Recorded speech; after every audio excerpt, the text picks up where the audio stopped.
I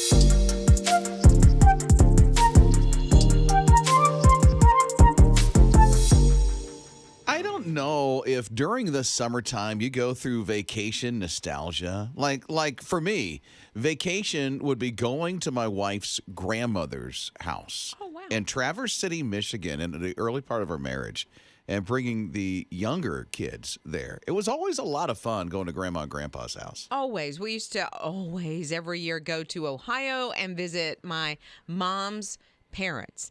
And I remember a couple of things about my grandma's house. And she was the ruler of the house. I'll tell you that right now. Like, everything was specifically placed by her.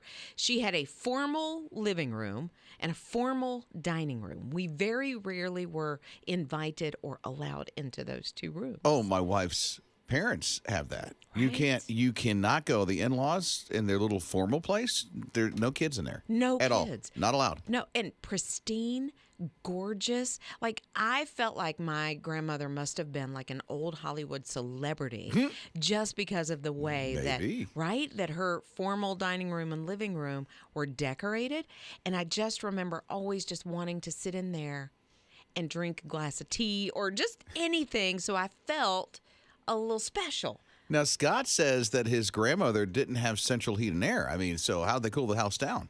Well, she had the older house that she had these hand crank windows. So we would normally crank the windows open to let a little air come through. But on those blistering hot days, she had a window air conditioner unit. Oh, yeah. Those And it would box turn on things. and it would start revving up. But the coldest Arctic air would blow out of that thing. And here's the kicker. It had this sweet smell, almost like flowers. An It air was conditioner? Incredible. An air conditioner. With flowery smells. It just had that sweet scent. I don't know what it was about it, but it was cold and it smelled good. Were there flowers like that were growing maybe behind it outside that it was pulling in or something? I mean, there were flowers and trees in the yard, but I don't really think there was anything that close that could have been brought in. It's kind of wild. So when you think of grandma, do you immediately, I feel like Scott smells that.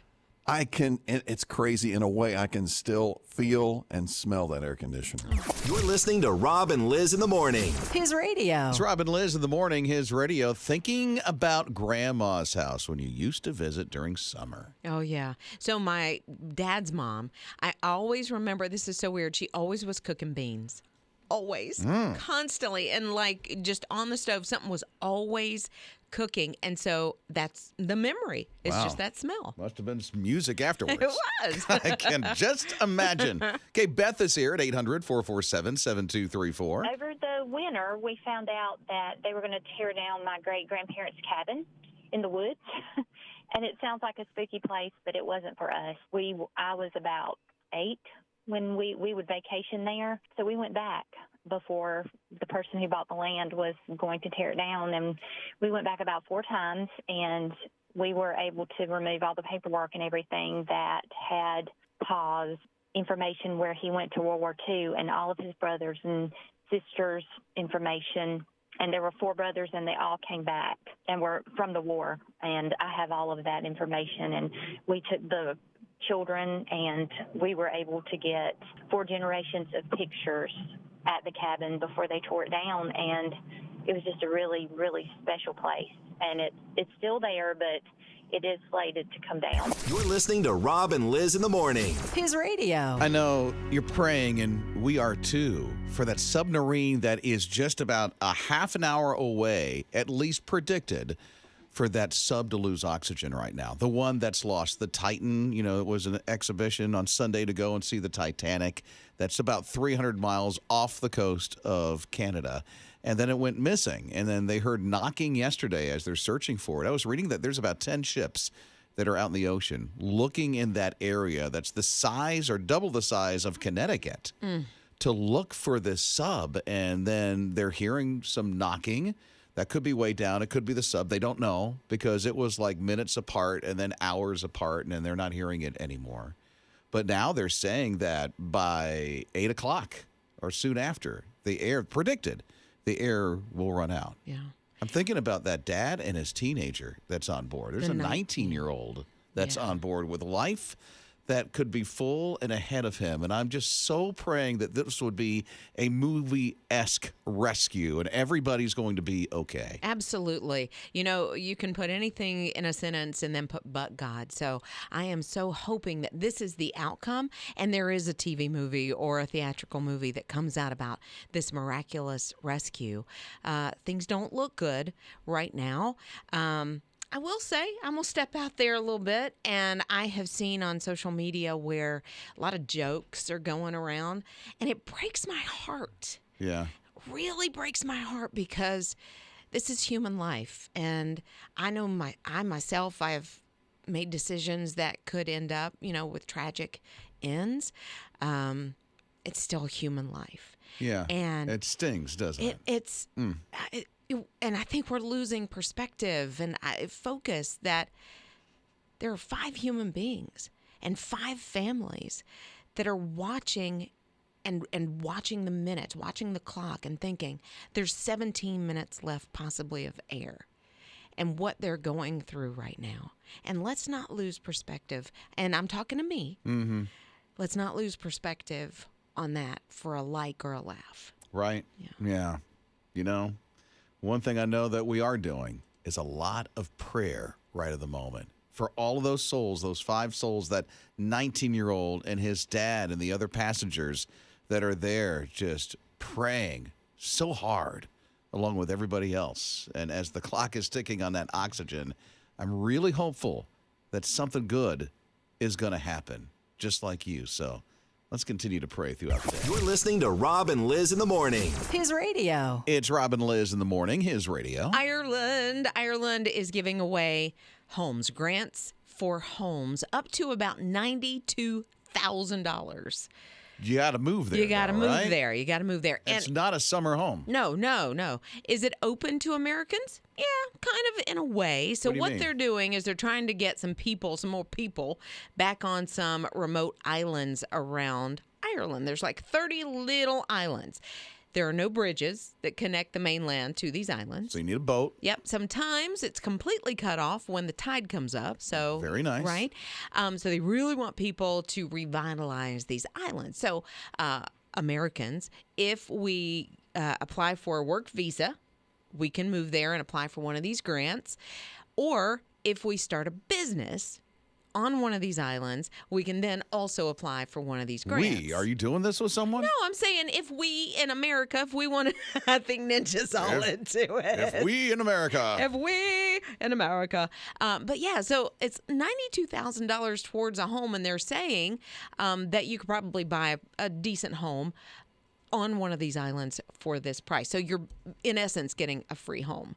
But there's a lot of stuff that goes into it. Like you say, I'm sure you got to furnish it. You got to furnish it. Probably renovate it. Yeah, you've got to renovate it. For sure. $92,000 probably will not cover a lot of that. But if that's your thing, But it's out on an island. So if it's on an island and there's no bridge to the island, just a boat. Forget it. That's a lot of money to get supplies out there. And then you got to get the people to do the renovation. they may have ferries or boats that can come out and get you and bring you, to the mainland so you can get your She's supplies. always optimistic. Do you hear this? She's always like this. Look, there's a book that I read called Between the Oceans, and it is such a good book, and it's kind of like this. They live out on where a lighthouse is, and they have to take a boat to get their supplies, and they come like once lot of every work. couple of It's a lot of work, but how romantic is that? How boring.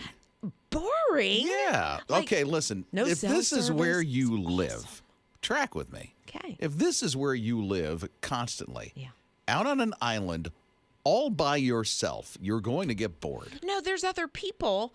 There's not just one house on this island. Like That's how they want. make it sound. You I said know. there's 30 islands. There are 30 little remote islands, and so there might be, a little store because they want like some restaurants or bed and breakfast or something like that to open. You know what? Me and You want them to open. They are not there. see, I'm How gonna set up. boring. No, look, I'm gonna get there. I'm gonna set up a coffee shop and Listen do to my her. thing. She's already moved. You're listening to Rob and Lizz in the morning. His radio. So she had a son, and her son passed away. And she's like, okay, I've got this inheritance. I have all these cats. When I pass away, in the will, the cats get everything. 7 of them.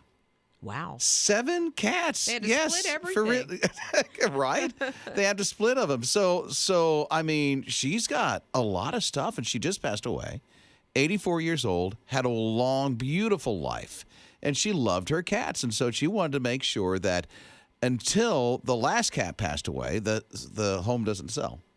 Oh, well, because she wanted them taken care of. Well, one thing that wasn't put in the will was who was going to take care of them. Oh, yeah. So some people stepped in and they adopted the cats. And so there's a bunch of cats that were adopted. And so here's what the deal is. The house is going to be sold. And so all the cats will have everything that's just for them. It's signed up just for them, that all their stuff is going to be taken care of for the rest of their lives. I bet they got adopted really quickly. Oh, listen to her. I'm just saying. She is just like, you're thinking that they adopted them just to get the money. I think it's diabolical. Yeah, but they can only spend the money on the cats. Well, good. Until the cat passes away. Then the money goes. To who? Not to them. Okay. Okay, good. Okay. Listen to this. Now I'm okay Wow, with it. Scott, listen. And Scott's the cat person around here. Are you skeptical? Yeah, I am too. I'm thinking, Oh, hey, man. the cat needs a new recliner. I better get the cat a new right? recliner. The cat needs a Listen bigger to TV. this. I need Wow. a new Tesla to take the kitty cat to That's the nothing like veterinarian. that. It's I nothing read a- like that. I read a lot of mysteries and a lot of these types of Evidently. books, and so it seems like everybody's got an agenda in these books. So maybe that. Yeah, man. I don't. What do Sorry. you like hope on not, Facebook but- comments? Yeah. I know. You're listening to Rob and Liz in the morning. His radio. Willow was so looking forward to her 5th birthday celebration. It's Rob and Liz in the morning, his radio. So her mom went to the restaurant. All the RSVPs were in place. She decorates this table. Everything is ready. And there's Willa sitting in her seat, waiting for all of her friends to come from school and those in her neighborhood. About 10 minutes go by. Nobody's there yet. 20 minutes goes by. It's clear. Nobody is coming until her mom posts something on a Facebook group. Yeah, she goes on and she's like, look, here's what happened. Nobody showed up. And I know this is very, very last minute. I mean, the party's already started. Nobody showed up to my daughter's 5th birthday. Could you please come? And I'm paraphrasing there, but that's basically the gist of it. Just come to my daughter's party. 10 minutes goes by about. People start trickling in. And after a while, there's not one seat left in this restaurant available to anybody else that wants to come and eat at this burger joint because everybody showed up for Willa's party. Isn't that great? And some of them brought presents. I'm like, do you have a Target like right next door The to place you? was packed. It was completely packed. The burger place was like, Willa, you can have a birthday here anytime. You're listening to Rob and Liz in the morning. His radio. When someone passes away in your family or, a family friend, it's kind of hard to know what to do for somebody. The first inclination, and at least for me, make a casserole, take a pie, go over and take some food, that kind of thing. So there was a lady that was posting on her social, and she said, I got to share what my friend did for me that was so good. After everybody stopped dropping by and stopped messaging and sending cards, she sent me a text one night and said, are you going to be home for the next little bit? And the lady said, yeah, I'll be here for a while. She said, good, don't go anywhere because Instacart is on the way. She's like, what? So what her friend did was buy her groceries so that she didn't have to, in the middle of her grief, go do that mundane task. Like, it doesn't seem like it's that difficult to do, but when you're going through losing somebody, you barely want to get dressed sometimes, much less go get groceries. And I thought this was such a great idea. And after it was all said and done, what I mean is like the person passes, and then you've got that week that's leading up to all the arrangements, and then the funeral takes place, and then a couple of weeks later and a month later, everybody that was surrounding you is no longer surrounding you. And then there's that grief that really sets in hard. And it sounds like this friend stepped up at that time to help out. Yeah, because after everybody goes back to their lives, they have things going on in their lives too. It's not like, you forget about somebody because I think you're praying for them or what have you. But this friend actually took action, and it's called grief groceries. And so now it's kind of, I hate to say a movement, but it is another idea. If you want to help someone that's going through a hard time, whatever that looks like, they got a cancer diagnosis, whatever, grief groceries could just hit the spot. Rob and Lizz. His morning crew. I feel like I need to go explore a little more around maybe my property, that kind of thing. See what's out there. It's Rob and Lizz in the morning, his radio. Okay, well, enjoy that. Okay, I will. That's very, very People nice. keep finding stuff. There's this hurricane that came through in 2004, Hurricane Charlie, and a part of that storm damaged a barn. And inside that barn, underneath all the rubble, were all these Ferraris. Collector item Ferraris. Wow. We're talking about 20 of them, and they range from the years the 1950s to the 1970s. So they were able to clean some of them up, not all of them, restore some of them, and so they're getting ready in August to auction those classic Ferraris off. Why would they be kept in a barn? Did somebody forget about them, or You would think it's somebody's collection, but I mean they were damaged, so it's like beyond repair kind of stuff for some of them, and they're going to sell some of them very wrecked. Very wrecked? Yes. Well, I guess if you have somebody Kind that of crushed. loves to restore old cars, maybe this, or maybe used for parts. You think maybe used for parts? Who knows? But they're going to auction them off, so the lowest will go for 7 figures, so that's like $10,000, $20,000, $30,000, For right? a busted up car? Right? Yeah, well, it's a Ferrari, and these are classics from the 1950s and the 1970s. People got too much money. Yeah, and they're thinking others will go a lot higher. Yeah, Maybe I the would think. 6, whatever figures. Yeah. Wow, so several $100,000 for a old busted Yeah. up car. Wonder what I could get from a Well, some of them Pinto. are restored, so they're okay. Okay. They're drivable. Okay. Oh. You're not doing Flintstones here.